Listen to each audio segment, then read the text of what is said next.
Greetings and salutations, everyone. I am, as always, darthdevious, bringing you another video review, and this time we're on to part 4 of Middle-earth history. And this time I'm bringing you, this is from 2003, from Toy Biz.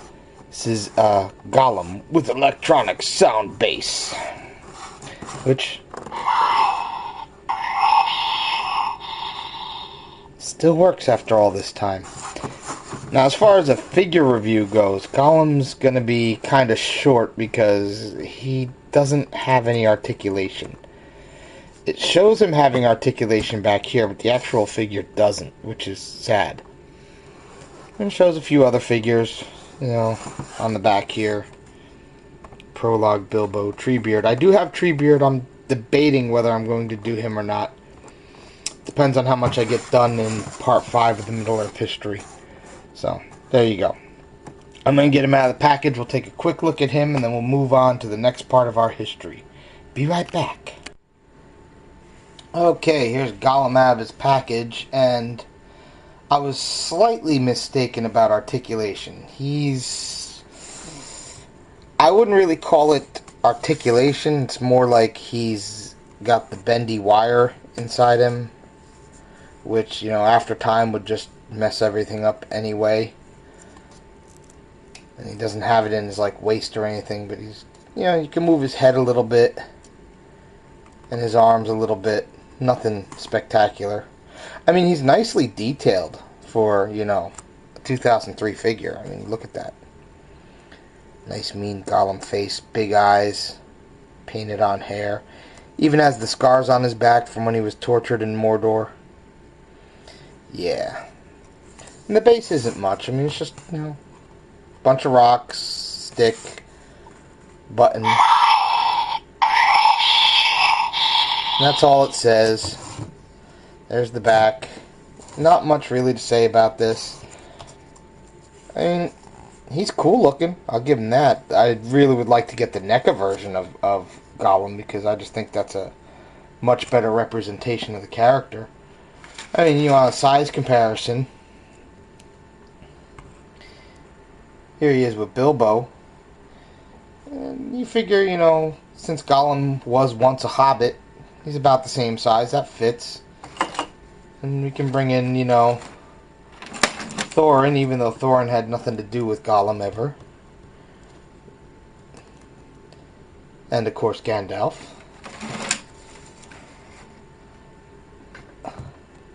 Who, at one point in time, did track down Gollum with the help of Aragorn, and found out that Gollum had been tortured. So if you put Gollum like that, he doesn't look too bad, you know, because, you know, that's kind of what he does. Crawls around. But on the rock, you really can't get him to sit right, and his arms are a little weird with the bendy wire inside. So, yeah. I don't know if you could even find this anymore anywhere, maybe at a toy show or something.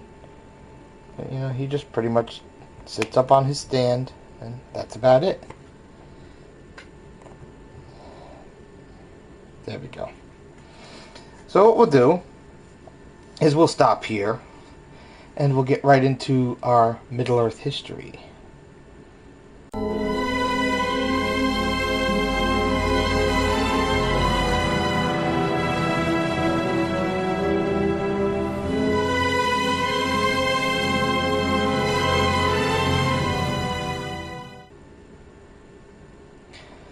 Okay, so as I mentioned last time, this time we're going to be talking about the rise and fall of Numenor.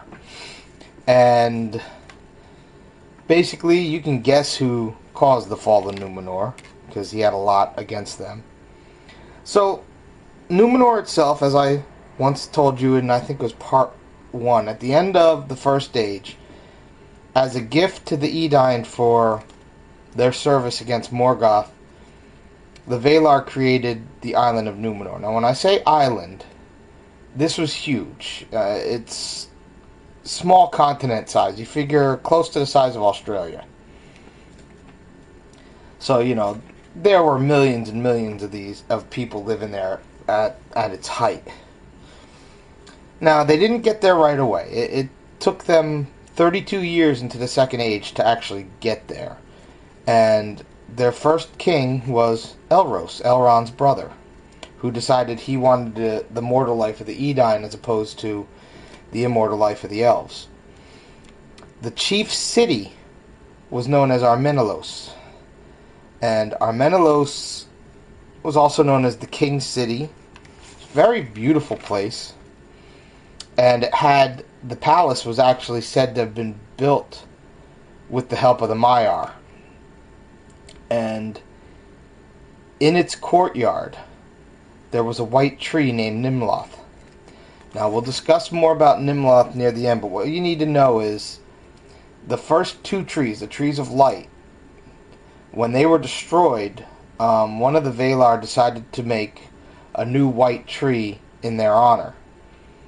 And Nimloth is a sapling from one of the saplings of that white tree. This is slightly important leading into things with Gondor and stuff like that in the Third Age. Now, there was one thing that the Valar did not allow, and that was the men of Numenor were not allowed to sail further west than... They had to keep Numenor in their sights. They couldn't go any farther than that.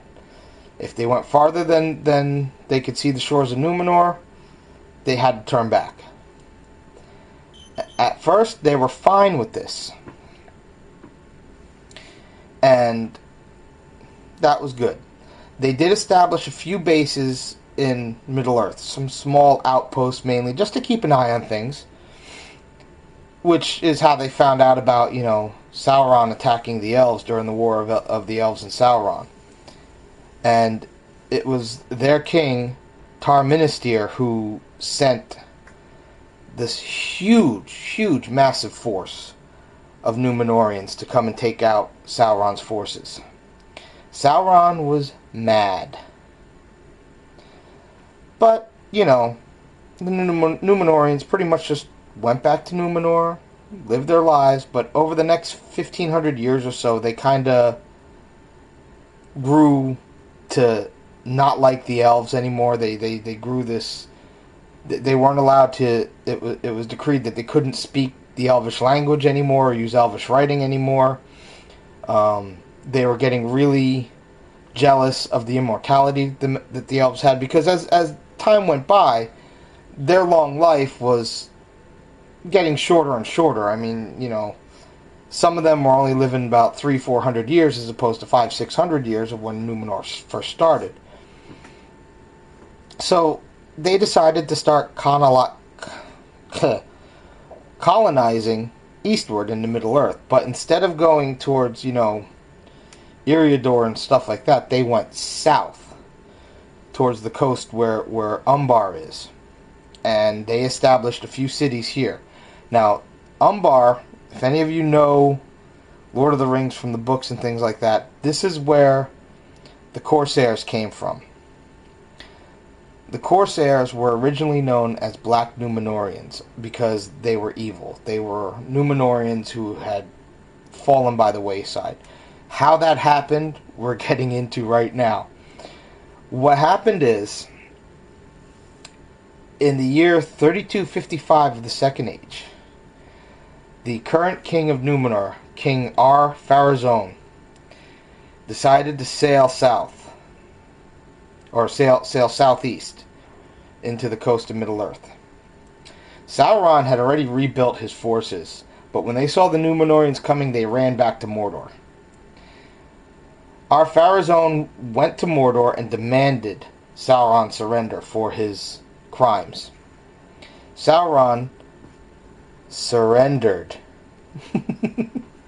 willingly and was brought back to Numenor, which was exactly what he wanted. He wanted to get back because he had been planning something for a very long time. Now, he still had the ring at this time. He still had his full power, and one of his greatest powers was manipulation, especially one-on-one. And within 3 years of being imprisoned in Numenor, he had become Ar-Pharazôn's chief advisor. And by then, he had convinced a large portion of the population in Numenor to become worshippers of Melkor. Because he said, hey, it's not fair. You're not immortal. The elves are immortal. It's not fair. You guys got shafted by the Valar. If you worship Melkor, he can grant you immortality. He didn't tell them that Melkor got cast into the void and couldn't do anything. So, our Pharazôn had a temple built to Melkor, to Morgoth. So human sacrifices were made there. Now, there were a handful of Numenorians that still believed in the Valar, still wanted to follow their teachings and everything else. These became known as the Elendili, or also known as the Faithful. And it was usually from their ranks that the human sacrifices were made. So as you see, things were getting bad on Numenor. They were actually led by Elendil the Tall's father. Now, Elendil, as you know, as some of you may know, was the High King during the Battle of the Last Alliance. The one who was killed and his son Isildur took up the sword and cut the ring off of Sauron's finger, which we're getting to. He was called Elendil the Tall because he was about 8 feet tall. He was a very big person. So anyway, Isildur, who was a very young man at this time, saw what was happening. He sneaks into the courtyard of the palace of the kings in Armenelos, and he steals a fruit from Nimloth. He had somehow found out that they were planning to cut down Nimloth and burn it, which is what they did shortly after he took the fruit. That'll come into play once they're free from all this. Now, our Pharazôn is getting old, and he's starting to fear death. Sauron convinces him to create a great fleet of ships to attack Valinor itself and demand that the Valar grant them immortality. They do it. They put their great fleet together. At about the same time, the Faithful made a fleet of 9 ships. When our Pharazôn left Numenor to attack Valinor, Elendil and his followers left Numenor going the other direction towards Middle-earth. Sauron stayed behind on Numenor. Mind you, he's still in his fair form at this time. He's still very persuasive, very, everything. The first ship gets to the shores of Valinor. Manwë, the chiefest of the Valar, he pleads with Ilúvatar to do something about this. Now, up to this point, the earth was one flat plain. So you get this. This is one flat plain. As soon as the first men touched foot on the shores of Numenor, on Valinor, Valinor was ripped from the surface of the earth. The earth itself was made round. And all the men that had actually set foot on Valinor were trapped in a great landslide for all eternity. Numenor itself was cast asunder and sunk beneath the waves. Sauron himself being caught up in that great cataclysm, and his fair form was forever destroyed. And his spirit, still in possession of the ring, fled back to Mordor, where he became the Dark Lord that everyone knows. So, what you get is the entire fleet of Numenor is destroyed. The only survivors are in the 9 ships being led by Elendil and his 2 sons, Isildur and Anarion. They get to Middle-earth. They immediately create the kingdoms of Gondor and Arnor. Arnor took up most of Eriador in the north. And you all know where Gondor was. And over like the next 100 years, they built their base of power, but, their actual bloodline was starting to get a little thin because they had to, you know, copulate with the regular humans, not the Edain. They were now known as the Dunedain, or Men of the West. And it was at this time that two twin cities were built. Isildur created Minas Ithil, which was built right against the mountains that bordered Mordor, almost as a way of keeping watch on Mordor. And on the other side of the Anduin River, near the edge of the Pelennor Fields, the far edge of the Pelennor Fields against the far back mountains, was built the city of Minas Arnor by his brother Anarion. In between, right on either shore of the river, was built Osgiliath, and it was from here that they actually ruled.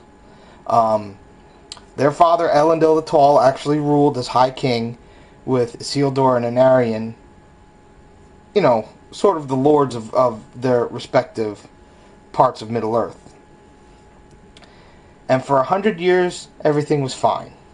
But during that 100 years, Sauron regained some of his power. And now this is where you see Sauron as this Dark Lord in this armor. It was said that his body was literally burning inside the armor. It was just a lot of heat that he generated, and smoke and things like that. Just all his evil and anger, that's all that was left to him. So he decides that the surviving Numenorians needed to go. He hated them so much that they were his focus. And it was shortly after this time that the elves, who twice before had been saved by these people, came to their aid, and they formed what is known as the Last Alliance. The Last Alliance ended up besieging Mordor for 7 years. They couldn't get through the Black Gates, they couldn't get in for 7 years.